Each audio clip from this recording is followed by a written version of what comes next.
इसरो के next gen launch vehicle NGLV के संदर्भ में निम्नलिखित कथनों पर विचार करें। 1. यह स्वदेशी ध्रुवीय उपग्रह प्रक्षेपण यान PSLV की जगह ले सकता है, जिसे अक्सर ट्रस्टेड वर्कहॉर्स भी कहा जाता है। 2. यह बूस्टर चरणों के लिए सेमी क्रायोजेनिक प्रणोदन की विशेषता के साथ 2 चरणों वाला प्रक्षेपण यान माना जा रहा है। ऊपर दिए गए कथनों में से कौन सा से सही है? A. केवल 1, B. केवल 2, C. 1 और 2 दोनों, D. उपरोक्त में से कोई नहीं।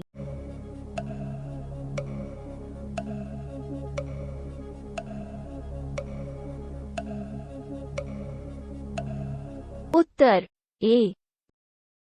भारतीय अंतरिक्ष अनुसंधान संगठन इसरो एक next gen launch vehicle NGLV विकसित कर रहा है, जो ध्रुवीय उपग्रह प्रक्षेपण यान PSLV जैसे परिचालन प्रणालियों का स्थान ले सकता है, जिसे अक्सर ट्रस्टेड वर्कहॉर्स कहा जाता है। NGLV को भूस्थितिक स्थानांतरण कक्षा GTO में 10 टन की पेलोड क्षमता के साथ एक किफायती त्रिचरणीय तथा पुनः प्रयोज्य भारी लिफ्ट वाहन माना जा रहा है। NGLV एक सरल और मजबूत डिजाइन द्वारा निर्मित होगा, जो बल्क मैन्युफैक्चरिंग प्रणालियों, उप प्रणालियों और विभिन्न चरणों में मानकीकृत इकाइयों के साथ प्रतिरूपकता और न्यूनतम टर्नअराउंड समय की अनुमति देगा। NGLV में बूस्टर चरणों के लिए सेमी क्रायोजेनिक प्रणोदन की सुविधा होगी, जो कि सस्ता और कार्यकुशल होगा। सेमी क्रायोजेनिक इंजन तरल हाइड्रोजन के बजाय परिष्कृत मिट्टी के तेल का उपयोग ईंधन के रूप में करता है तथा तरल ऑक्सीजन का उपयोग ऑक्सीडाइजर के रूप में किया जाता है। क्रायोजेनिक इंजन तरल ऑक्सीजन और तरल हाइड्रोजन का उपयोग करता है। संभावित उपयोग: संचार उपग्रहों के प्रक्षेपण, गहरे अंतरिक्ष मिशन, भविष्य के मानव अंतरिक्ष उड़ान और कार्गो मिशन के क्षेत्र इत्यादि। राष्ट्रीय मानवाधिकार आयोग के संबंध में निम्नलिखित कथनों पर विचार करें। 1. यह एक वैधानिक और संवैधानिक निकाय है, जो गृह मंत्रालय के अंतर्गत आता है। 2. यह मानवाधिकारों के संरक्षण पर अंतर्राष्ट्रीय पेरिस सिद्धांतों के अनुरूप है। 3. आयोग में एक अध्यक्ष, 5 पूर्णकालिक सदस्य और 7 मानित सदस्य होते हैं। ऊपर दिए गए कथनों में से कौन सा से सही है? A. 1 और 2, B. 1 और 3, C. 2 और 3, D. 1, 2 और 3।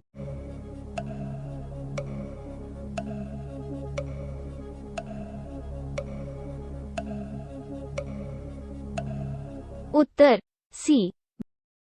भारत के राष्ट्रीय मानवाधिकार आयोग NHRC की स्थापना 12 अक्टूबर 1993 को हुई थी।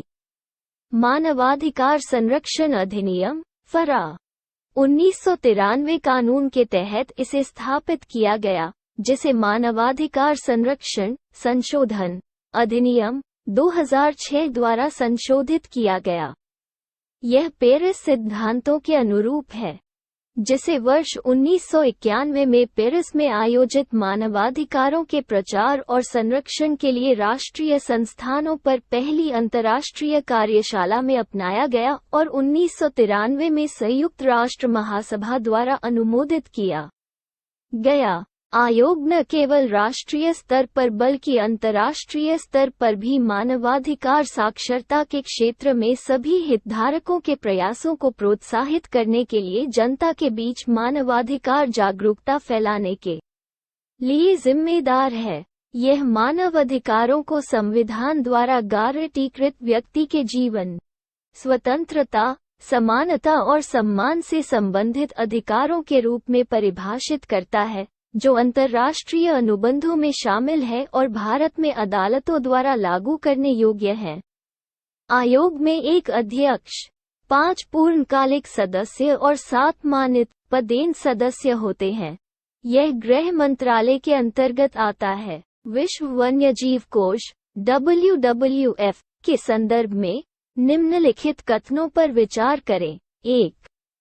यह एक अंतर्राष्ट्रीय गैर सरकारी संगठन है जो पर्यावरण पर मानव प्रभाव को कम करने के लिए काम करता है। 2. यह लिविंग प्लैनेट इंडेक्स और पारिस्थितिक पदचिह्न गणना के आधार पर द लिविंग प्लैनेट रिपोर्ट नामक अपनी वार्षिक रिपोर्ट प्रकाशित करता है। 3. वर्ष 2022 की फ्लैगशिप रिपोर्ट से पता चलता है कि वर्ष 1970 के बाद से प्रजातियों की आबादी में औसतन 69% की गिरावट आई है। ऊपर दिए गए कथनों में से कौन सा से सही है? A 1 और 2, B 1 और 3, C 2 और 3, D 1, 2 और 3।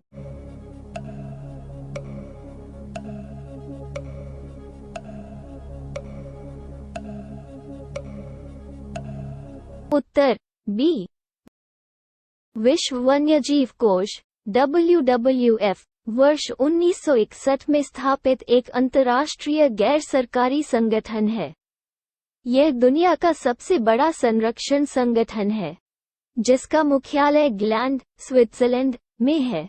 इसका उद्देश्य पर्यावरण पर मानव प्रभाव को कम करने के साथ साथ जंगल का संरक्षण करना है।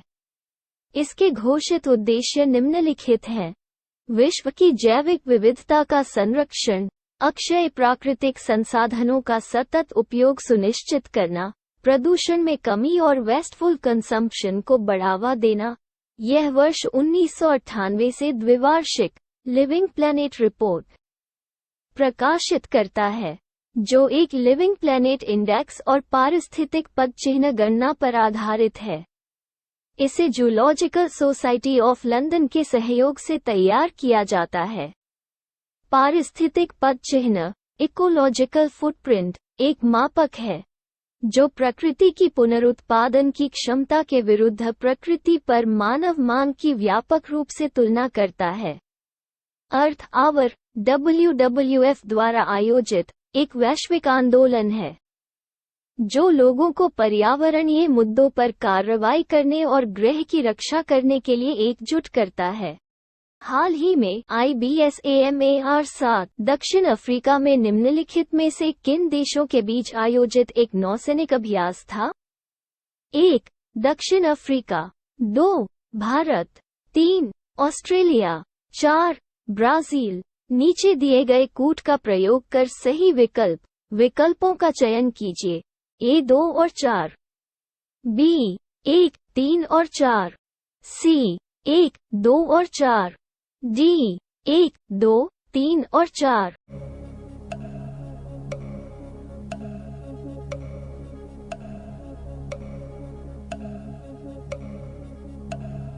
उत्तर C। इंस्तरकश नौसैनिक अभ्यास IBSAMAR के 7वें संस्करण में भाग लेने के लिए दक्षिण अफ्रीका के पोर्ट गकबेरा, पोर्ट एलिजाबेथ के रूप में भी जाना जाता है, पहुंचा। यह भारतीय, ब्राजील और दक्षिण अफ्रीकी नौसेनाओं के बीच एक संयुक्त बहुराष्ट्रीय समुद्री अभ्यास है।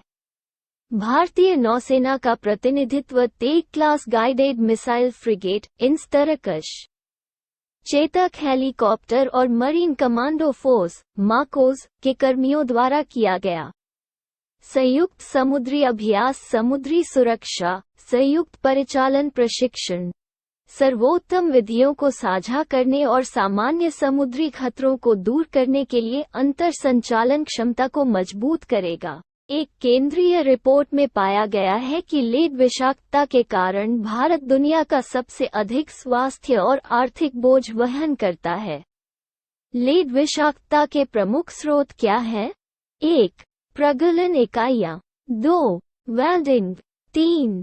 सोल्डरिंग और ऑटोमोबाइल प्रत्यावर्तन, 4. Battery recycling.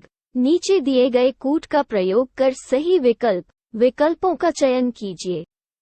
A 2 और 3, B 1 और 4, C 1, 3 और 4, D 1, 2, 3 और 4।